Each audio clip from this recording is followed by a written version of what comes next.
దేవుడు ఆయన ఉచితమైన కృప చేత మనల్ని అందరినీ కూడా రక్షించి ఈ ఆదరపు దినాన్ని దేవుడు నడిపించిన విధానం బట్టి ఘనత మహిమ ఆయనకి చెడుని గాక.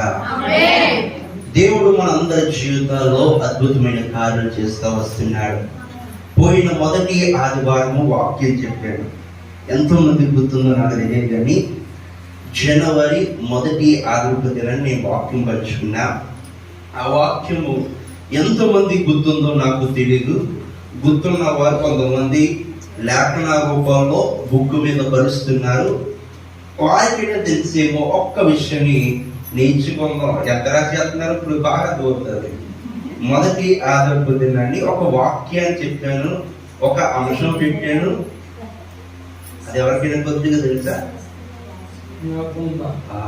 జ్ఞాపకము. అయ్యో, నేనే చెప్పుకుంటాను, వినేవాళ్ళు చెప్పేవాళ్ళు నేను. మొదటి ఆదివారపు దినాన్ని ఒక మాట చెప్పాడు, మనుషులు ఉద్ధరింపబడాలంటే మనము ఏమి చెయ్యాలి అనే విషయాన్ని చెప్పాను. కొన్ని లోతైన విషయాల్లో 3 విషయాలు చెప్పుకుంటూ వచ్చాం. ఆ 3 విషయాల్లో మీ చెప్పే సాక్ష్యాలు ఈ ఆఖరి ఆదివారం వరకు మీ జీవితాల్లో మేలు చేస్తూనే వచ్చాడు. దేవునికి స్తోత్రం. దేవుడు మన అందరి జీవితంలో యేసు ప్రభువారు మనం ఒకటి అడుగుతా, దేవుడు 2 ఇస్తాడు. మనం 2 అడిగితే యేసు ప్రభువారు 3 ఇస్తాడు. మనం 3 అడిగామనుకోండి, దేవుడు 4 ఇచ్చే దేవుడు మన దేవుడు. హల్లెలూయా. దేవుడు మనందరి జీవితంలో మన జీవితంలో కంటికి కనిపించుకొని అడుగుతాం, కానీ కంటికి కనిపించలేని వాటిని కూడా దేవుడు మీకు ఇవ్వాలని దేవుడు ఆశపడుతున్నాడు. అదంతా దేవుడే. దేవుడికి స్తోత్రం. ఈ రోజున లోకంలో చూసినట్లయితే భయంకరమైన దినాలు, అనేకమైన శోధనలు వార్తల్లో, న్యూస్ పేపర్లో ప్రతి రోజు కూడా ఒక 4 విషయాలు, బాధాకరమైన విషయాలు అన్ని కూడా వింటున్నాం. ఇటువంటి బాధాకరమైన విషయాల్లో మనం ఉంటున్నాం కాబట్టి మనం ఏమి చేయాలంటే, దేవుని వైపు మనం చూసామనుకోండి, దేవుడు మన పరిస్థితిని అంతటి కూడా దేవుడు ఏం చేస్తాడు తెలుసా? మార్చేవాడు. హల్లెలూయా. నేను ఒకసారి న్యూస్ చూసినట్లయితే ఒక సంఘటన శుక్రవారం దినం జరిగింది. ఒక రోజు మన పిఠాపురం గేట్ ఎలా అయితే ఉంటుందో, ఆ ఊరు ఆ దేశంలో కూడా ఆ గేట్ ఉంటే, ఆ గేట్ లో బస్సులు వెళ్తున్నాయి, లారీ వెళ్తున్నాయి, అలాగనే ఆ ప్రయాణాలన్నీ కూడా వెళ్తున్నాయి. గేట్ తెరిచిన తర్వాత ఎంతగానో బాగా జరుగుతున్నప్పుడు లారీ ఏమైందంటే ఆ మధ్యలో ఇరుక్కుపోయింది. మధ్యలో ఇరుక్కుపోతే ఆ గేట్ వేయలేదు, కానీ ఎప్పుడు రాని ట్రైన్ ఆ రోజు వచ్చింది. ఈ లారీ ఏమైందంటే భోగి దగ్గర అలా పట్టాల దగ్గర అలా ఉండిపోయింది. వెళ్దాం అన్న చాయిస్ లేదు, ఎందుకంటే ఫుల్ రష్ అనమాట. ఇటువంటి దారి లేక ఆ లారీ ఏమైపోయిందంటే అక్కడే ఉండిపోయింది. ఎప్పుడు రాని ట్రైన్ ఆ రోజు వచ్చేస్తే ఈ లారీ ఏమైపోయింది తెలుసా? ఒక్క పట్టాల దగ్గర ఉన్న భోగిల దగ్గర పట్టాల దగ్గర ఉన్న లారీ ఏమైపోయిందంటే అమాంతం పొందడం ద్వారా ఎక్కడ ఉన్న లారీ ఎక్కడికో బాక్స్ మీద అక్కడి వరకు వెళ్ళిపోయింది. అక్కడ ట్రైన్ లో ఉన్నవారు కొంతమంది మరణించారు, లారీ మీద ఉన్నవారు కూడా మరణించారు. ఎందుకు ఈ విషయాన్ని జ్ఞాపకం చేస్తున్నానంటే, యేసు ప్రభువారు అంటున్నారు కదా, ఇవి అంచె దినాలు, అపాయకరమైన దినాలు కనుక మీరు ఎలా ఉండాలంటే ధైర్యము కలిగి విశ్వాసముగా ఉంటే మనందరి జీవితాల్లో దేవుడు అద్భుతమైన కార్యాలు చేస్తాడు. దేవుడికి స్తోత్రం. నా సొంత మాటలు కాదు, నేను బైబిల్ లేఖనంలో మీకు చూపించాలని నేను ఆశపడుతున్నా. పిల్లరా, యాకోబు పత్రిక 1వ అధ్యాయము 6వ వచనం తెలుద్దాం. యాకోబు పత్రిక 1వ అధ్యాయము 6వ వచనం. అయితే అతడు ఏ మాత్రమును సందేహింపక విశ్వాసముతో అడగవలెను. సందేహించువాడు గాలి చేత రేపబడి ఎగిరిపడు, సముద్ర తరంగములను పోలియుండును. దేవునికి స్తోత్రం. ఈరోజు ఒక మనుషుడు ఉన్నాడు. ఆ మనుషుడు ఏమయ్యాడంటే సందేహింపకుండా దేవుని అడగడానికి నేర్చుకున్నాడు. దేవునికి స్తోత్రం. ఏమిటంటే విశ్వాసంగా అడుగుతున్నాడు. ఈ రోజు మనకు కూడా ఒక విశ్వాసం ఉంది. నా కుటుంబం మార్చబడాలి, నా పరిస్థితి మార్చబడాలి, నేను ఎదుర్కొన్న సమస్యలు దేవుడు తీర్చాలి, నేను పడుతున్న బాధలు తీర్చాలి, నేను పడుతున్న బాధలు పొరుగారు కూడా రాకూడదు, నాకున్న సమస్యలు నా బిడ్డలకి రాకూడదు, నాకున్న ఇబ్బందులు ఏ మనుషులకు రాకూడదు నువ్వు గ్రహిస్తున్నావు. కాబట్టి ఆ విశ్వాసం ఎంత గొప్పదో దేవుని విశ్వాసం కూడా అంతే గొప్పది. దేవునికి స్తోత్రం. యేసు వారు ఎంతగా స్పష్టంగా చెప్తున్నారు, విశ్వాసముతో అడగండి. No doubt. ఈ రోజున ఏమైతే అడుగుతున్నావో వాటిని అన్నిటిని కూడా దేవుడు ఇచ్చే దేవుడు మన దేవుడు. ఈ రోజున మనకున్న సమస్యలు ఇబ్బందులు దేవుడు తీర్చాలనే విశ్వాసంతో అడగండి అంటున్నాడు. ఈ రోజు నీ విశ్వాసం ఏమైపోయింది నా ప్రియమైన సంగమా? విశ్వాసం లేకుండా అడుగుతున్నావేమో, విశ్వాసం లేకుండా పనులు చేస్తున్నావేమో, విశ్వాసం లేకుండా కార్యక్రమంలో పాల్గొంటున్నవి అయితే విను. నీలో విశ్వాసం లేకుండా ఏ పని చేసినా అవన్నీ కూడా వ్యర్థమే. మనుషులుగా ఉన్నప్పుడు మనకున్న కోరికలు, మనకున్న ఆశలన్నీ తీర్చబడాలంటే నేను చేయగలను, ఇది నాకు వచ్చు అని చేస్తే తప్ప ఏది మన జీవితంలో అక్కడికి రాదు. ఈ రోజు దేవుడు అంటుండే కదా, విశ్వాసముతో అడగండి. ఈ రోజు నీ విశ్వాసం ఏంటి? నీ కుటుంబం మార్చబడిన ఒక విశ్వాసంతో దేవుడి దగ్గరికి వచ్చావా? నీ పరిస్థితులు దేవుడు మార్చాలని దేవుడి దగ్గరికి వచ్చావా? నీకున్న చదువులో మంచి ఉద్యోగం రావాలని దేవుడి దగ్గరికి వచ్చావా? నువ్వు చేస్తున్న పనిలో దేవుడు మంచి ఆరోగ్యం ఇవ్వాలని దేవుడి దగ్గరికి వచ్చావా? అయితే విను, ఇచ్చిన వారు దేవుడు. నువ్వు పొందుకోవాలంటే అది ఎలా అడగాలంటే, ఒక మనుషుడు అడిగాడట. ఏమని అడిగంటే సందేహింపకుండా అడిగాడు. తన విశ్వాసాన్ని దేవుడు చూసి రెండంతలుగా దేవుడు దీవించాడు. హల్లెలూయా. ఈ రోజు నేను అంటున్నాను, ఈ రోజు నీ జీవితంలో కూడా సందేహింపకుండా దేవుడు అడిగితే ఈజ్ నో డౌట్ దేవుడు నాకు ఇస్తాడు, దేవుడు నాకు దయచేస్తాడు, దేవుడు ఈ రోజు నాకు రేపు ఇస్తాడు, లేదైనా ఎల్లుండైనా ఇస్తాడు, లేదంటే సంవత్సరం ఇస్తాడని విశ్వాసంతో అడిగితే ఇచ్చిన దేవుడు మాట తప్పని నా దేవుడై ఉన్నాడు. హల్లెలూయా. మనుషులు మాట తప్పేస్తారు కానీ నా దేవుడు మాట తప్పాడు. ఈ రోజు నీ జీవితంలో ఆలస్యమవుతుందా? పనిలో ఆలస్యమవుతుందా? ఆరోగ్యంలో ఆలస్యమవుతుందా? లేదంటే ఉద్యోగం రాక నువ్వు ఏకాంతంగా ఉండిపోతున్నావా? అందరూ నేను హేళనగా చూస్తున్నారా? నీ కుటుంబం వారంతా ఎంతలో మంచిగా మాట్లాడి ఆ వ్యక్తులైపు నీకు చురుగా తగిన జాగ్రత్త విను. దేవుడు మాట ఇస్తున్నాడు. నువ్వు క్రమంగా దేవుడి దగ్గరికి అడిగినట్లయితే దేవుడు నీ జీవితంలో ఏం చేస్తా తెలుసా? అడిగిన వాటిని నూరంతలుగా దేవుడు దయచేస్తాడు. హల్లెలూయా. దేవుడు ఒక మనుషుడు అదే అడిగాడు, దేవా విశ్వాసంతో అడుగుతున్నాను, నాకు దయచేయండి. ఈ రోజు నువ్వు కూడా అడుగుతున్నావా? ఈ రోజు దేవుడు సన్నిధికి వచ్చి కూర్చుని ఇది కూడా మంచి పద్ధతే కాదట్లేదు, కానీ వచ్చిన దానికి ఫలితాలు ఏదో ఒకటి పొందుకుంటేనే నీ జీవితంలో వచ్చిన దానికి ఫలితాలు దక్కుతాయి. ఈ రోజున మన జీవితంలో ఫలితాలు దక్కలేకపోతున్న కేవలం దేని ద్వారా అంటే వచ్చి కూర్చోవడం మంచిదే, కానీ వచ్చిన మన జీవితంలో ఏదో ఒకటైనా నేర్చుకుని వెళ్ళాలని మనస్ఫూర్తి ఇంటికాడి నుంచి అనుకుంటే దేవుడు నువ్వు అనుకున్న దానికంటే దేవుని జీవితంలో మనశ్శాంతిని, శాంతిని, ఆనందాలు దేవుడు మన జీవితంలో కలుగ చేస్తాడు. హల్లెలూయా. మనుషులందరూ కూడా అవమానంతో పడుతున్నా కానీ నేను హేళనగా చూస్తున్నప్పుడు కానీ దేవుడు నేను నిలబెడతాడు. ఈ రోజు నువ్వు ఎంతగానో ఎదుర్కొన్న పరిస్థితులు, ఎదుర్కొన్న సమస్యలు, ఎదుర్కొన్న కష్టాలు దేవుడు తీర్చాలి అని అనుకుంటున్నాడు. అయితే వినండి, ఈ రోజు తీర్చాలంటే అది మన చేతుల్లో లేదు, ఆయన చేతుల్లో ఉంది. ఈ రోజు మనకున్న సమస్యలు చిటికలో తీర్చాలంటే డబ్బు ఉంటే కొంతమంది తీర్చేస్తారు, లేదంటే పలుకుబడి ఉంటే కొంతమంది తీర్చేస్తారు, రాజకీయ నేతల దగ్గర ఉంటాయి ఆ సమస్య చిటికలో అయిపోతుంది. కానీ దేవుడి దగ్గర నువ్వు సన్నిధిలో విజ్ఞాపన చేసి అడిగావనుకోండి, దేవుడు తన ఆకాశంలో వాకిట్లు విప్పి పట్టజాలనంత విస్తారమైన దీవెనలు నీకు ఈ రోజు నీకు కుమ్మరిస్తాడు. హల్లెలూయా. మనుషులందరూ కూడా ఎలాగంటే సందీపింపుగా అడగాలి. ఈజ్ నో డౌట్ దేవుడు ఇస్తాడు. ఈ రోజున నేను మాట ఇస్తే నేను తప్పేయచ్చు. ఈ రోజున ఏదో ఒక పని బిడ్డలతో ఒక 3 పనులు చెప్పారు అనుకోండి, మన బిడ్డలకి ఆడబిడ్డ మగ బిడ్డ బయటకు వెళ్ళి కిరాణా షాపుకో కూరగాయల మార్కెట్కి వెళ్ళి ఈ 3 వస్తువులు పట్టుకురా అని చెప్తే 2 పనులు చేస్తారో ఒకటి మర్చిపోతాడు. కానీ మన దేవుడు అలాంటి దేవుడు కానే కాదు. ఈ రోజు నీకు ఇది ఇస్తాడు, ఇది చేస్తాడు, ఇది ఉంటుంది అని నీకు వాగ్దానం చేసిన దేవుడు నమ్మదగిన దేవుడు. హల్లెలూయా. ఆ మనుషుడు కూడా ఏమైందో తెలుసా, అడిగేటి దేవుడి దగ్గర పొందుకున్నాడు.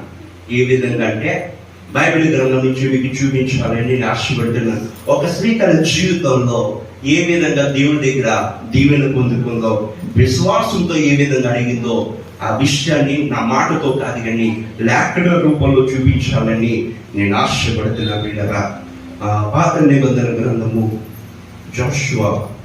యెహోషువ గ్రంథము 2వ అధ్యాయము 12వ వచనం. బిడ్డగా నేను మీకు ఉపకారము చేసిన కనుక మీరును నా తండ్రి ఇంటికి ఉపకారము చేసి నాకు నిజమైన ఆనవాలు ఇచ్చి నా తండ్రియు నా తల్లియు నా అన్నదమ్ములను నా అక్క చెల్లెలను వారికి కలిగిన ఉన్నవారందరూ చావకుండా బ్రతుకునిచ్చి రక్షించున్నట్టుగా దయచేసి యెహోవా తోడని ప్రమాణము చేయను. దేవునికి స్తోత్రం. ఒక మనిషి ఏమైందంటే రాహాబు, ఒక వేశ్యగా ఉన్నది రాహాబు తన జీవితంలో. కానీ రాహాబు వేశ్యగా ఉన్న కానీ దేవుడి దగ్గర ఎలా ఉంది తెలుసా, విశ్వాసంగా అడిగింది. ఈ రోజు నా ప్రియమైన సంగమా, మీ అందరికి ఒక మాట చెప్పడానికి ప్రయత్నం చేస్తా. ఒక్కొక్క అతను మీకు అందరికి చెప్తా. ఒకరోజు నా కప్పులన్నీ ఒక మీటింగ్ పెట్టుకున్నాయంట. కప్పులన్నీ కూడా ఏం చేసిందంటే మీటింగ్ పెట్టుకున్నాయంట. చుట్టూరు కూడా మీటింగ్ పెట్టుకుని మాట్లాడుకుంటున్నాయి. కప్పులన్నీ కూడా మాట్లాడుకున్న పరిధిలో వారి చుట్టూరు కూడా వీళ్ళ కప్పులన్నీ మీటింగ్ పెట్టుకుంటే వారి మధ్యలో ఒక చెట్టు ఉందంట. ఏముందంటే చెట్టు ఉంది. ఆ చెట్టుని చూస్తున్నారంట. కప్పలన్నీ మాట్లాడుకుంటే చెట్టు చూస్తున్నారు.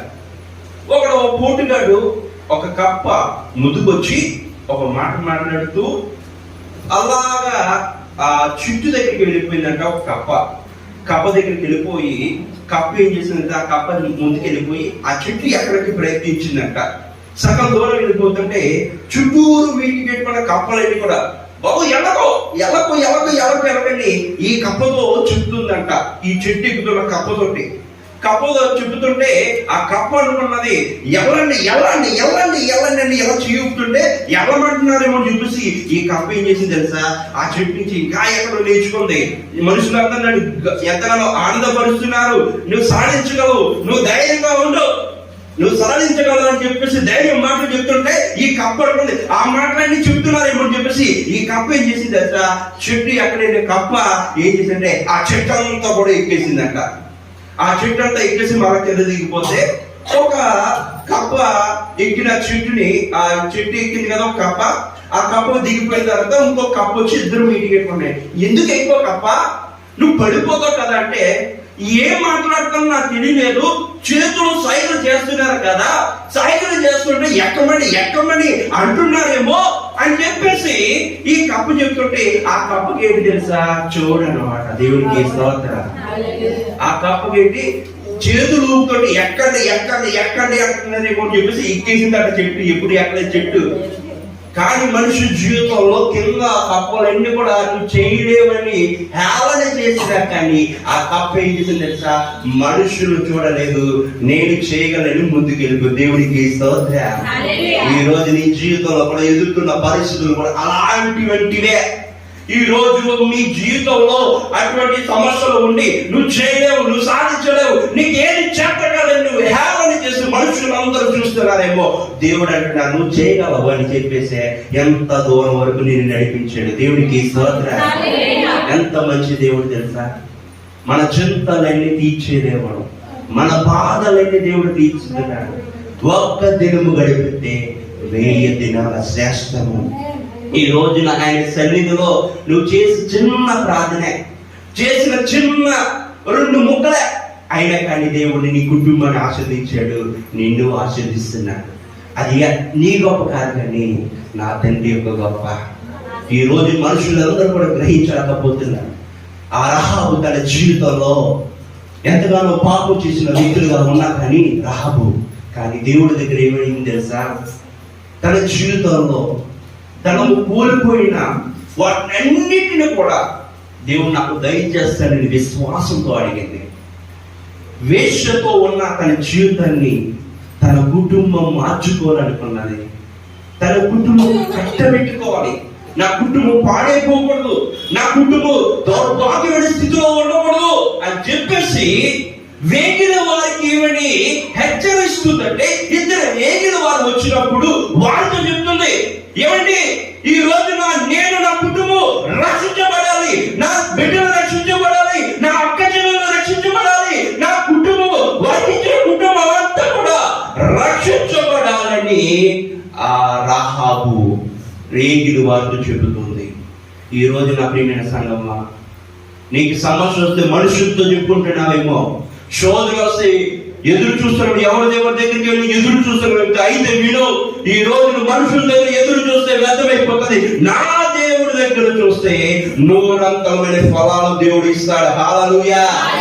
ఆ రాహాబు లేగిన వారితో ఏమని అడుగుతుందంటే, అయ్యా నా కుటుంబాన్ని రక్షించండి, నాకు రక్షణ, మా కుటుంబానికి రక్షణ కావాలి, నా కుటుంబానికి గొప్ప ఆదరణ కావాలి అని ఏకిన వారితో చెప్పింది. వారు ఏం చేసేది తెలుసా? రాహాబుని ఏ చెప్పిన మాటకి ఎలా స్పందించారన్నది అదే ఆ గ్రంథంలోనే 6వ అధ్యాయము 22వ వచనం చదువుదాం. అయితే యెహోషువ ఆ వేశ్య ఇంటికి వెళ్ళి మీరు ఆమెతో ప్రమాణం చేసినట్లు ఆమెకు కలిగిన వాటన్నిటినీ అక్కడి నుండి తోడుకుని వెంటనే దేశములో వేగి చూచిన ఇద్దరు మనుషులతో చెప్పగా, దేవునికి స్తోత్రం. అక్కడ ఒక మాట ఉంది, ఎంతగానో దేవుడు వారి జీవితంలో ఎంతగానో ప్రమాణం చేసుకున్నారు, ఒక వాగ్దానం చేసుకున్నారు. ఈ రోజు మనం కూడా పెళ్లిలో ఒక వాగ్దానం చేసుకుంటాం. భర్తకు ఒక మాట చెప్తాం, అయ్యగారు ఒక మాట చెప్తారు, పెళ్లిలో ఒక మాట చెప్తారు, జీవితకాలం నిన్నే వెంబడిస్తానని మన భర్తలకు ఎన్నిసార్లు చెప్పలేదు, భార్యకి ఎన్నిసార్లు చెప్పలేదు.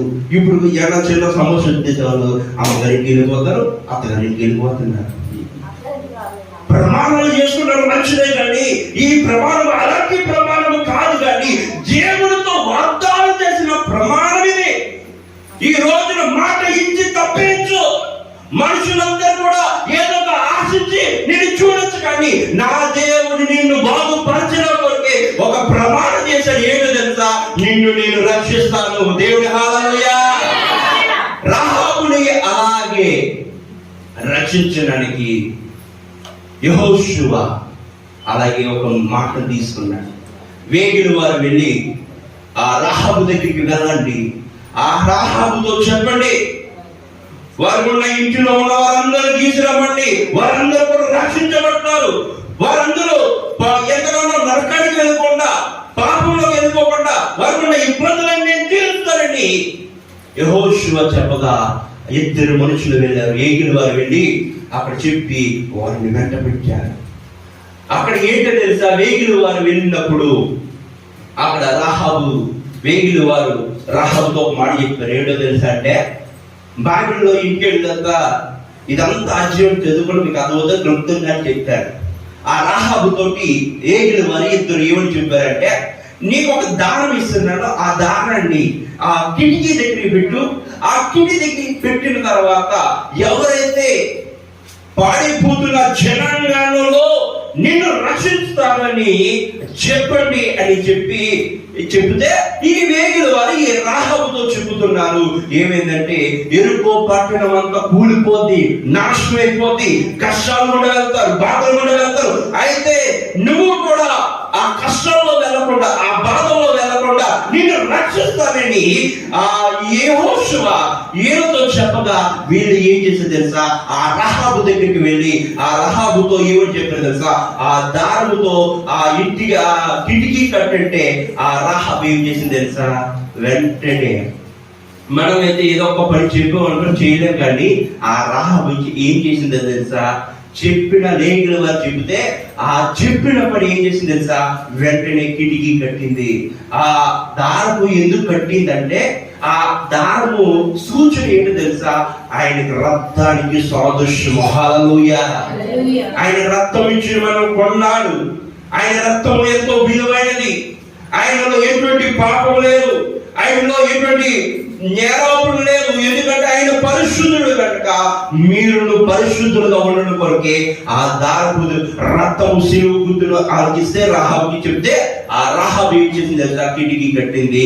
ఆ ఎరుకో పట్టణం అంతా కూడా కూలిపోయే సమయంలో ఈ వేగుల వారు చెప్పారు రహాబుకి, రహాబు నీ కుటుంబము రక్షించబడాలి కాబట్టి నువ్వు వచ్చే అంటే ఈ రాహాబు వారికి ఉన్న కుటుంబం, వారికి ఎవరైతే ఉన్నారో కుటుంబం అంతా కూడా వచ్చారు. ఎరుకో పట్టణం అంతా నాశనం అయిపోయింది. ఈ రోజు నుంచి పరిస్థితులు ఇప్పుడు కూడా ఎలా ఉన్నాయి తెలుసా, లోకంలో పాడిపోతున్న లోకంలో ఉంటున్నాం, నాశనం అయిపోతున్న లోకంలో ఉన్నాం. ఎన్ని దౌర్భాగ్యమైన స్థితులు కలుగుతున్నాయి, ఎన్ని కష్టాలు జరుగుతున్నాయి, ఎన్ని బాధలు మన కుటుంబంలో, వ్యక్తిగత జీవితంలో, ప్రపంచంలో అన్ని జరుగుతున్నాయి. కానీ వాళ్ళందరూ నశించిపోతున్నారు. కానీ నేను నిలబెడుతున్నానంటే ఆయన రక్తము చేత నేను కొన్నానని మర్చిపోక. హల్లెలూయా. ఆ రాహాబు వారి జీవితంలో కూడా రక్షించబడ్డారు. ఎంత వేషగా ఉన్నా కానీ వారు ఏమని ఆలోచించింది అడిగింది, విశ్వాసంతో అడిగింది, నేను నాతో పాటు నా కుటుంబం అంతా రక్షించబడాలి, నా కుటుంబం అంతా బాగుపడాలి, నా కుటుంబం అంతా నీ సన్నిధిలోకి రావాలని చెప్పేసి దేవుని దగ్గర అడిగింది. ఈ రోజు ఎంతో మంది ఇక్కడికి వచ్చి నా కుటుంబం అంతా మార్చబడాలి, నా పరిస్థితి అంతా మార్చబడాలి, నేను ఎదుర్కొన్న పరిస్థితులన్నీ ప్రభా చూసి నాకు మార్చు ప్రభాని ఎవరైతే అడుగుతున్నారో నాకు తెలియదు. కానీ ఆ రహాబు అడిగింది కదా, ఆ రహాబు జీవితంలో గొప్ప మేలు జరిగింది. ఈ రోజు నీ జీవితంలో గొప్ప మేలు జరగాలంటే దేవుని దగ్గర అడుగుదాం. ఒక మాట చెప్తాను మీ అందరికి కూడా. ఒకరోజు ఒక తల్లి బాధతో ఉంది. ఎంతకంటే బాధతో మౌనిక, ఆమె పేరు మౌనిక. ఆ మౌనిక ఏం చేసిందంటే అగస్టిని కొరకు ప్రార్థన చేసింది. మౌనిక తల్లి ఎంతగానో గాఢంగా కన్న పెంచిన ఆ కుమారుడు కొరకు ప్రార్థన చేసుకునేది. అయ్యా లేఖలకు ఇచ్చాడు కదా బిడ్డ, ఆ బిడ్డ ప్రభా ఎంతగానో పాడైపోతున్నాడు, ఎంతగానో వేశ్యలతో తిరుగుతున్నాడు ప్రభా, పాడైపోతున్న లోకంలో బ్రతుకున్నాడు, అయ్యా రక్షించు ప్రభా. మౌనిక ప్రార్థన చేసుకుంటే దేవుడు ఏం చేసేది తెలుసా, ఎంతగానో అగస్టిని ఎంతగానో దేవుడు వాడుకున్నాడు. ఎలా తెలుసా, వేషంతో తిరుగుతున్న ఎంతగానో అగస్టిన్ వెళ్ళిపోతున్న సమయంలో ప్రతిరోజు కూడా వేష ఇంటికి వెళ్తున్న ప్రదేశంలో ఆ వేష ఇంటికి సాయంకాలం అవలేదని చెప్పేసి పొద్దున్న ముందుకు వెళ్ళాడంట. ఆ అగస్టిన్ ముందుకు వెళ్తుంటే ఆ రోజున ఆ ముందుకు వెళ్ళినప్పుడు ఒక సభ జరుగుతుందంట. దేవుని మాటలు జరుగుతున్నాయి అక్కడ. ఎంతగానో కార్యక్రమం జరుగుతుంటే ఆ కార్యక్రమంలో ఈ అగస్టిన్ ఏం చేసే తెలుసా, వెనకుండి వింటున్నాడంట. 10 మంది కోయిల వారు ఎలా అయితే పాడతారో ఆ పాటలు వింటే చాలా మధురంగా ఉన్నాయి, చాలా బాగుంది అని చెప్పేసి వింటున్నాడంట.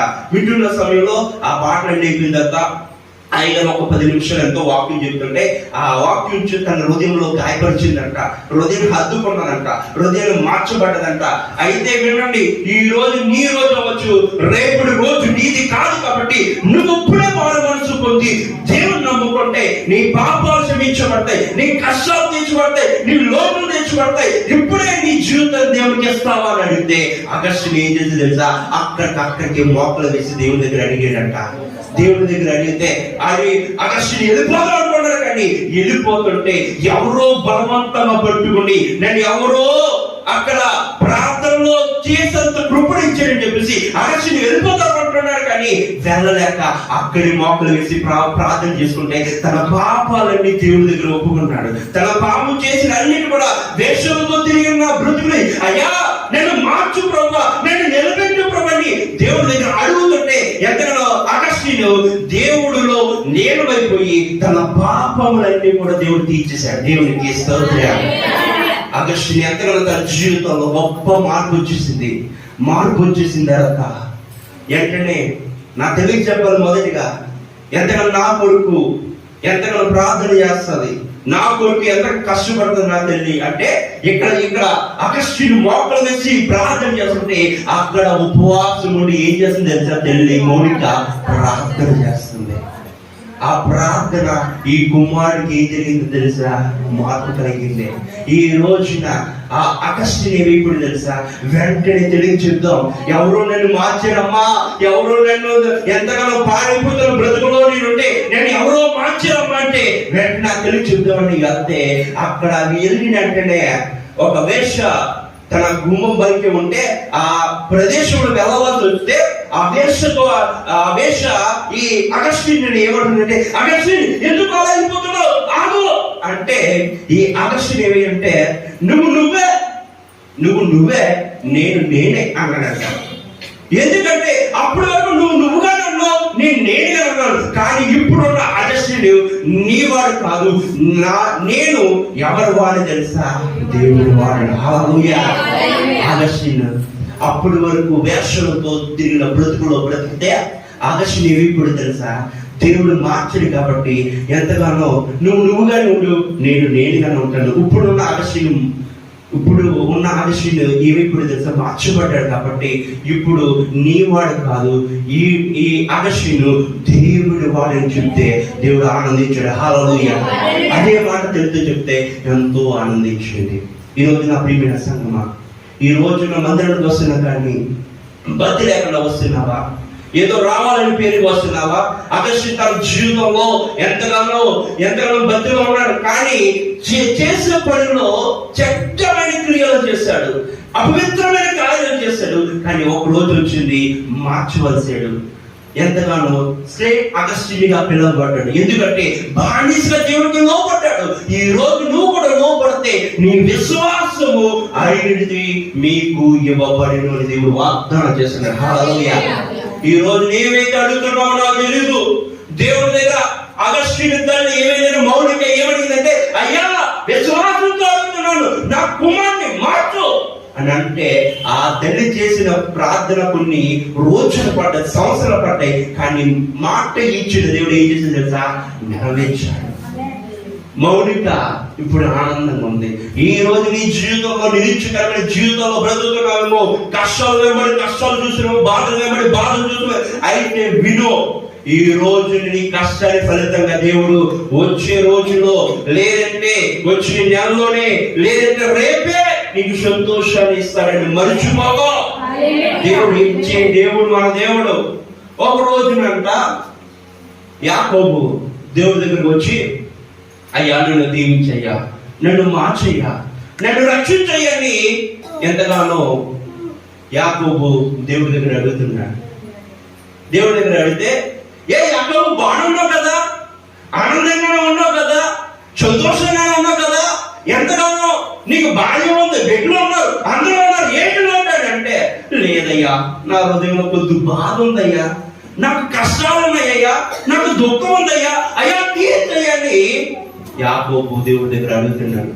అయ్యా ఇప్పుడు కానీ నువ్వు దీవించకపోతే నిన్ను వదిలిపెట్టనయ్యా, నన్ను దీవించయ్యా, నేను ఆశీర్వదించని ఆయన గుండెలు హత్తుకొని దేవుడి దగ్గర అడుగుతున్నాడు. యాకోబు అడుగుతుంటే, యాకోబు నీ పేరు చెప్పు అని అడిగాడట యేసు ప్రభువు. యాకోబు నీ పేరు చెప్పు అంటే, ఎందుకు పేరు చెప్తానండి, అయ్యా నా పేరు నీకు తెలుసు కదా అంటున్నాడట. అదే చెప్పు నీ పేరేంటి, యాకోబు నీ పేరేంటి చెప్పు అని అంటే, ఎప్పుడు తెలుసా, కయ్యేను ఏషావు యాకోబుగా ఏం చేసేది తెలుసు, తన అన్నను మోసగించి తనకి రావాల్సిన ఆశీర్వాదాలు ఎంతగానో ఈ రోజున అందుకయ్యా నీకు ఆశీర్వాదాలు రాలేదని దేవుడు చెప్పాడు. దేవునికి స్తోత్రం. ఈ రోజున ఎంతగానో అన్నను మోసగించాడు. ఏమైపోయాడు తెలుసా, అన్న ఏం చేస్తాడో తెలుసా, 400 జనాంగాన్ని వెనకాల పెట్టుకుని ఎక్కడ కడిపితే అక్కడ నా తమ్ముడు చంపేద్దామని చూస్తున్నారంట. కానీ యాకోబు తన జీవితంలో భార్యలు ఉన్నారు, 12 మంది పిల్లలు ఉన్నారు, మగబిడ్డలు ఉన్నారు, ఒక ఆడబిడ్డ ఉంది. వీళ్ళతో సంతోషం ఉందంటే లేదయ్యా. ఎంత సంతోషం, ఎంత జనాభా ఉన్నా కూడా నా హృదయంలో ఏం లేదయ్యా, సంతోషం లేదయ్యా, నన్ను రక్షించయ్యా, నన్ను మార్చయ్యా అని దేవుడి దగ్గర అడుగుతున్నాడంట. ఈ రోజు నా ప్రియమైన సంగమా, ఎంతమంది దేవుడి దగ్గర ఇటువంటి స్వభావంతో అడుగుతున్నారు నాకు తెలీదు. ఎంతగానో ఆనాడు రాహాబు అడిగింది, ఈనాడు ఎప్పుడు కూడా యాకోబు అడిగాడు. ఈ రోజు నువ్వేమో అడుగుతున్నావు దేవుడి దగ్గర. ఈ రోజు దేవుడి దగ్గర అడుగుతున్న వాటిలన్నిటిని పొందుకుంటామా లేదండి గమనించుకో. ఈ రోజున యాకోబు అడిగాడు, నీకు తెలుసు కదంటే ఆ రోజున ఆ రాహాబు తన జీవితంలో పొందుకున్నప్పుడు, ఈ రోజున యాకోబు తన జీవితంలో అయ్యా ఇవయ్య అని అడిగితే వెంటనే దేవుడు ఏం చేసేది తెలుసా, తన పాపంలో ఒప్పుకున్నాడు. వెంటనే తన హృదయంలో మనశ్శాంతిని దేవుడు దయచేశాడు. హల్లెలూయా. ఈ రోజు నీ జీవితంలో మనశ్శాంతి ఇవ్వబోతున్నాడు. నీకున్న ఎదుర్కొన్న పరిస్థితులన్నీ దేవుడు చూస్తున్నాడు. నీ తల్లిదండ్రులు అనారోగ్యంగా ఉన్నారా, లేదంటే నీ తల్లిదండ్రులు ఎంతగానో చేద్దాం పనుకున్నారు, చేయలేకపోతున్నారా, నువ్వు చేద్దాం చేయలేకపోతున్నావా, ఆరోగ్యం సాధించలేకపోతా అయితే వినో, యాకోబు లాగా మనం ఏదో తప్పు చేస్తాము కాబట్టి నువ్వు చేయలేకపోతున్నావు పని. ఈ రోజు యాకోబు లాగా మనం కూడా ఏదో తప్పు పని చేస్తాం కాబట్టి ఏది చేద్దాం అనుకున్నది వెనకైపోతుంది, ఏది చూద్దాం అన్నది వెనకైపోతుంది. మర్చిపోకో. ఈ రోజున అగస్టిను మార్చబడ్డాడు. ఈ రోజున ఎందుకు ఈ విషయం చెప్తానంటే, మార్చిన తర్వాత నీకు కొన్ని సమస్యలు ఎదురవుతాయి. ఈ రోజున క్రైస్తవ జీవితంలో ఉన్నప్పుడు, రక్షణ జీవితంలో ఉన్నప్పుడు కొన్ని సమస్యలు వస్తాయి. ఈ రోజున రాకుండా ఏది ఉండదు. ప్రతిరోజు కూడా తాగే వారికి ఎంతగానో అలవాటు ఏంటంటే, ఫలానా టైం తాగాలి, ఫలానా టైంకి సినిమాకి వెళ్ళాలి, ఫలానా టైంకి ముస్లాం ముచ్చట్లు అనుకుంటారు. దేవుళ్ళలోకి వచ్చిన తర్వాత, రక్షణ తీసుకున్న తర్వాత కూడా ఎంతగానో దేవుడు మార్చేసిన తర్వాత వాటిలన్నింటిని దూరం పెట్టిన తర్వాత ఈ సాత్తనగాలు ఉంటాయి కదా, ఏం చేస్తా తెలుసా, మరలా పూర్వ దినంలో ఏం చేసావో వాటిని మరలా ప్రేమిస్తాడు. సినిమాకి వెళ్ళావు కదా, వెళ్దామా, సీరియల్ చూసావు కదా చూద్దామా, లేదంటే ఆ షాపింగ్ మాల్కి వెళ్ళాం ఎవరన్నా, లేదంటే అవి చేస్తాం కార్యాలు, ఇవి చేస్తాం కార్యాలు చేద్దామా అని చెప్పేసి సాతాను ప్రేరేపిస్తాడు. మర్చిపోవద్దు. ఈ రోజున మనుషులందరం బ్రతుకున్నాం కాబట్టి పేరుకు మాత్రం క్రైస్తవులు మనం మృతులు అయిపోతున్నాం. పైకి మాత్రం క్రైస్తవుల రక్షణ అనుభవం ఉంది కానీ మనం అందరం కూడా ఎలా అయిపోతున్నది, ఎంత క్రైస్తవ జీవితంలో వెనకైపోతున్నాం. మర్చిపోవద్దు. ఈ రోజు నీతో మాట్లాడుతున్న దేవుడు. ఈ రోజున రక్షణ జీవితంలో ఎవడైతే నిలబడతాడో, ఎవడైతే నేను చేయగలను ప్రభువుని నిలబడతాడో వాడిని దేవుడు హెచ్చించే దేవుడు. హల్లెలూయా. యోబుకు రాజుల కష్టాలు, అనేక సమస్యలు వచ్చినాయి, ఎంతమంది అందరూ వెలివేసిన కానీ యోబు తన జీవితంతో యథార్థంగా కోల్పోలేదు. నా ప్రియమైన సంగమా, రక్షణ తీసుకున్న తర్వాత అలాగే నీ జీవితంలో కూడా రక్షణ తీసుకున్న తర్వాత యథార్థంగా బ్రతుకో. ఆ యథార్థను బట్టి నీకు శోధనలు వస్తాయి, ఇబ్బందులు వస్తాయి, లోటు వస్తాయి. దాన్ని ఎదుర్కొని సమాజంలో దేవుడు నాకు చేస్తాడు. విశ్వాసంగా ఉంటే దేవుడు చేసి ఎవరు చూడనంత ఎత్తైన స్థలంలో నిన్ను పెట్టే దేవుడు నా దేవుడు. హల్లెలూయా. ఎంత మంచి దేవుడు కదా. ఈ రోజున విశ్వాసంగా అడగండి. దేవుడు మధ్య సోదరు 7వ అధ్యాయము 7వ వచనం అంటాడు, అడుగుడి మీకేమను, వెతకుడి మీకు దొరుకును. ఈ రోజున ఏవైతే అడుగుతున్నాము వాటిని పొందుకుంటున్నావా? కోరికలు మాత్రం లెక్కలేని కోరికలు, అది ఒక్కటైనా తీర్చబడుతున్నాయా? ఒక్కటైనా అవి దేవుడికి నచ్చే విధంగా ఉన్నది లేదు పరీక్షించుకుందా? మనుషులుగా ఉన్నది కొద్ది కాలం వరకు ఉంటారు. ఈ రోజు నీది, రేపు నీది కాదు. దేవుడు నీతోటే మాట్లాడుతున్నాడు, నీ పరిస్థితుల గురించి మాట్లాడుతున్నాడు. ఎందుకు బాధపడుతున్నావు? ఎందుకు లోటు నీ జీవితంలో వస్తుందంటే నువ్వు ఎవరికి చోటిస్తున్నావు తెలుసా? సాతానికి చోటిస్తున్నావు. ఈ రోజు సాతానుగాడు అంటాడు, ఇది చేద్దాం, ఇది చూద్దాం అంటాడు. ఆ టైంలో నువ్వు ఏం చేయాలి తెలుసా? దేవుడు నన్ను బాగు చేస్తాడు విశ్వాసంతో ఉంటే ఆనాడు ఆ రోగిని స్వస్థపరిచింది, ఈనాడు నిన్ను రక్షించది దేవుని యొక్క వాక్యం. హల్లెలూయా. ఈ రోజు ఎంతకాలం వరకు వాక్యాలు వింటున్నా నాకు తెలియదు కానీ నా ప్రియమైన సంగమా, ఈ రోజున దేవునికి విశ్వాసంగా అడగండి, వారికి పొందు ఉన్నామని నమ్మండి. దేవునికి స్తోత్రం. విశ్వాసంగా అడగండి, వాటిని పొందేసుకోవడం నమ్మండి. ఈరోజు పొందుకున్నాను నమ్మితే దేవుడు ఏం చేస్తుంది తెలుసా? అమ్మా ఆనాడు ఆ తల్లి, అమ్మా నీ విశ్వాసం ఎంత గొప్పది అన్నాడు కదా. ఈనాడు ఆ మరి అమ్మా నీ ప్రార్థన, నీ విశ్వాసం ఎంత గొప్పది, ఎస్సరు నీ ప్రార్థన ఎంత గొప్పది, లేదంటే అమ్మగారు మీ ప్రార్థన ఎంత గొప్పది, లేదంటే అమ్మోజీ గారు మీ ప్రార్థన ఎంత గొప్పది, రకరకాలుగా పెట్టి పిలిచే దేవుడు నా దేవుడై ఉన్నాడు. హల్లెలూయా. కానీ దేవుడు నీ విశ్వాసం చూస్తున్నాడు. పేరుకి నూతనమైన సంవత్సరం ఆఖరి యాదం వచ్చింది, నీ విశ్వాసం ఎలా ఉంది? నువ్వు వెనక్కి చూసుకోవద్దు. వెనక్కి చూసుకున్నావు అనుకోండి ముళ్ళ పదాలే ఉంటాయి. ముందు చూసుకున్నావు అనుకోండి ముందే ఉంటాయి తెలుసా? కష్టాలు వస్తాయి, బాధలు వస్తాయి. వెళ్ళి దారిలో ఏమవుతుందో తెలుసా? విశాలత దేవుడు ఇస్తాడు. దేవుడికి ఇస్తాడు.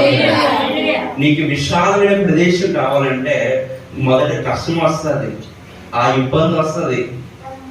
భార్య భర్తలు సోదరులు రాకనైతే పెళ్ళినప్పుడు ఎన్నో సంవత్సరాలు వచ్చినాయి. ఇప్పుడు వాటి మీద పోల్చుకొని కొద్దిగా తీర్చబడ్డది కదా. దేవుడు ఏదో కొద్దిగా మార్చాడు కదా. ఈ రోజు నీ విశ్వాసాన్ని కూడా దేవుడు ఈ వాక్యంలో నిన్ను మార్చేస్తాడు. దేవుడు ఈ విశ్వాసం నీ పరిస్థితులు మార్చేస్తాడు. నీకున్న సమస్యలన్నీ కూడా దేవుడు తీర్చేస్తాడు. ఈ రోజు అనారోగ్యంగా ఉండి దేవుడు మందిరంలో వచ్చేవేమో, లేదంటే కాళ్ళు నొప్పులతో వచ్చేవేమో, లేదంటే గుండెలో ఉన్న సమస్యలకు వచ్చేవేమో, లేదంటే నడు నొప్పి చేత వచ్చేవేమో, కష్టాలతో వచ్చేవేమో, నా పరిస్థితి ఇంతే అనుకున్న వ్యాధంతో వచ్చావేమో. జాగ్రత్త వినో, దేవుడు ఈ రోజు ఇంటికి వెళ్ళే లోపల దేవుడు నీకు స్వస్థత ఇచ్చేస్తాడు. దేవుడు నీ జీవితంలో ఈ వాక్యం ద్వారా నీ దేవుడి ఆనాడు రాహాబుకి రక్షణ వచ్చిన వారి కుటుంబం అంతా కూడా ఈనాడు నువ్వు చేసే ప్రార్థన బట్టి నీ కుటుంబానికి మన వీధికి రక్షణ కలుగు చేస్తాడు. ఎంత మంచి దేవుడు కదా. విశ్వాసంతో అడిగింది కదా. ఈ రోజు నీ విశ్వాసం ఏమైపోయింది? చేయలేకపోతుంది, ఇంకా రాదని చెప్పి నువ్వు నిరీక్షణ పడుతున్నావు. అందుకే నేను చేయలేకపోతున్నా. నాకు వచ్చి చేయండి దేవుడి దగ్గర. నీకంటే ప్రార్థన చేసేవారికి ఎవరు లేరు, బాగా పాడేవారు ఎవరు లేరు, ఎంతగానో పరిచయం చేసేవారు ఎవరు లేరు. ఈ రోజు నీ పరిచయం నేను చేస్తున్నది నా గొప్ప కాదు, కానీ నా దేవుడు నడిపిస్తున్నాడు. ఎందుకు పనికిరాని నా బ్రతుకు, ఎందుకు ఈ భూలోకంలో పుట్టినప్పుడు 21 సంవత్సరం మరణించిన వ్యక్తి, ఎంతగానో పడకలో ఉన్న వ్యక్తులను దేవుడు వాడుకుంటున్నాడు కదా. ఈ రోజు నిన్నెందుకు వాడుకోడు? ఈ రోజు నిన్నెందుకు ఆ బలహీనంగా ఉన్నప్పుడు దేవుడు వాడుకోబోతాడు. దేవుడు వాడుకోలేని అనుకుంటున్నావు, ఆ బలహీనతలో వాడుకునే దేవుడు. ఒక దైవజనుడు ఎంతగానో పక్కన నొప్పి వస్తుంది, వాక్యాలు చెప్తున్నాడు, ఎంతగానో దేవుడు ఈ వాక్యాలు చెప్తుంటే అద్భుతంగా దేవుడు వాడుకుంటాడు. తరలా మరలా ఆ పక్క నొప్పి వచ్చి ఉంటుంది. ఎంత మంచి దేవుడు, ఎంత గొప్ప దేవుడు తెలుసా. ఈ రోజున నువ్వు రక్షించబడంటే యాకోబుని నాకు కావాలి ప్రభు, మార్పు కావాలి ప్రభు అని అడిగాడు కదా. ఈ రోజు నువ్వు అడిగితే ఈ రోజు నీ కుటుంబం అంతా దేవుడు మార్చేస్తాడు. దేవుడు నీకున్న పరిస్థితులన్నీ కూడా చూసి నీ కష్టాలన్నీ కూడా దేవుడు తీర్చే మన దేవుడు ఉన్నాడు. దేవుడు అడుగుదాం, మనుషులు అడగండి. ఈ రోజు నేను చేస్తున్న పరిచయం చూస్తే నాకే ఆశ్చర్యం అనిపిస్తుంది. అయ్యా ఎంత దీనస్థితిలో ఉన్న నన్ను ప్రభా, ఎంతగానో పడికిరాని నన్ను ప్రభా ఇలా వాడుకున్నా అంటే అది నా గొప్ప కాదు ప్రభా. మొదటిగా నా తల్లిదండ్రుల ప్రార్థన, రెండోదిగా ప్రభా నీ దీవెన తండ్రి నేను ప్రార్థన చేసుకుంటాను. ఎక్కడికి వెళ్ళినా అయ్యా నువ్వు ఉండాలయ్యా, ఆ ఉంటే మాకు ఎంతగానో ఆనందాన్ని కలిగిస్తుంది అని చెప్తున్న మాటలు నాకు ఎంతగానో ధైర్యం ఇస్తుంది. ఈ రోజు నీకు ధైర్యం లేదా? వెళ్తున్న ప్రదేశాల్లో నిరీక్షణ కలుగుతున్నాయా, కష్టాల్లో కలుగుతున్నాయా? అయితే విన్ను, దేవుడికి లోబడితే దేవుడు అందరికి లోబడి వ్యక్తిగా నిన్ను చేస్తాడు. ఈ రోజున అనేక మంది నేను హేళనగా చూసిన వారి దగ్గరే నేను గనురాలుగా నిలబెడతాను నా దేవుడు. ఈ రోజున కష్టాలు ఆరోగ్యంతో వచ్చావా? దేవుడి దగ్గర అడుగుదాం. దేవుడిని విశ్వాసంతో అడిగారు, దేవుడు ప్రతిఫలం పొందారు. ఈ రోజు నువ్వు కూడా విశ్వాసం అడుగుదావా? ప్రతిఫలం పొందుతావు. చిన్న ప్రార్థన చేసుకుందామా? ఎంతగానో మన జీవితాల్లో, మన ఆత్మీయ జీవితాల్లో దేవా ఇప్పుడు వరకు నేను విశ్వాసంగా అడగలేదేమో అయ్యా, మా జీవితాల్లో అద్భుతమైన కార్యం చేసే దేవుడు అయ్యా. మా జీవితంలో మా పరిస్థితిని, మా స్థితిని మార్చే దేవుడు ప్రభా. ఆ రాహాబు వేషగా ఉన్నప్పుడైనా తన కుటుంబాన్ని బాగు చేసుకుని అనుకున్నది తండ్రి. అయ్యా ఈ రోజున ప్రభా క్రైస్తవులుగా ఎంతగానో ప్రభా భక్తి పరులు మేమున్నా కానీ మా కుటుంబాన్ని మేము చక్క పెట్టుకోలేని పరిస్థితుల్లో, దౌర్భాగ్యమైన పరిస్థితుల్లో మేమున్నాము ప్రభా. అయ్యా రక్షించు ప్రభా, నన్ను కాపాడు ప్రభా. ఆ మనుషుడు ఏ విధంగా అడిగాడు? యథార్థంగా అడిగాడు, విశ్వాసంగా అడిగాడు. ఈ రోజు కూడా దేవుడి దగ్గర అడుగుదామా? ఎవరు మౌనములతో ప్రతి ఒక్కరు కూడా దేవుడి దగ్గర అడిగితే ఈ రోజు నీకున్న కష్టాలు తెచ్చబడతాయి, బాధలు తెచ్చబడతాయి, లోట్లు తెచ్చబడతాయి. మౌనిక ఏ విధంగా కుమారుడికి ఏ విధంగా ప్రార్థన చేస్తుందో ఈ రోజు నువ్వు కూడా నీ కుటుంబం నువ్వు ప్రార్థన చేస్తే ఆనాడు అగస్త్యుడు మార్చబడ్డాడు. ఈ రోజు నీ కుటుంబం అంతా మార్చబడతాది. దేవుని దగ్గర అడిగితే ఎంత మంచి దేవుడు తెలుసా? ఈ రోజున అనారోగ్యంతో వచ్చావు, అప్పులతో వచ్చావు, హృదయంలో వ్యాధులతో వచ్చావు, నీ జీవితంలో మనశ్శాంతి లేదు, సమాధానం లేదు, ఐక్యత లేదు అనుకుంటూ వచ్చావేమో. జాగ్రత్త, దేవుడు ఈ రోజే ఈ ముగింపులను దేవునికి దీవెనలు ఆశీర్వాదాలు ఇవ్వబోతున్నాడని మర్చిపోవద్దు. ఇచ్చే దేవుడు కదా. దేవుని అడుగుదాం, ప్రార్థన చేస్తున్నా.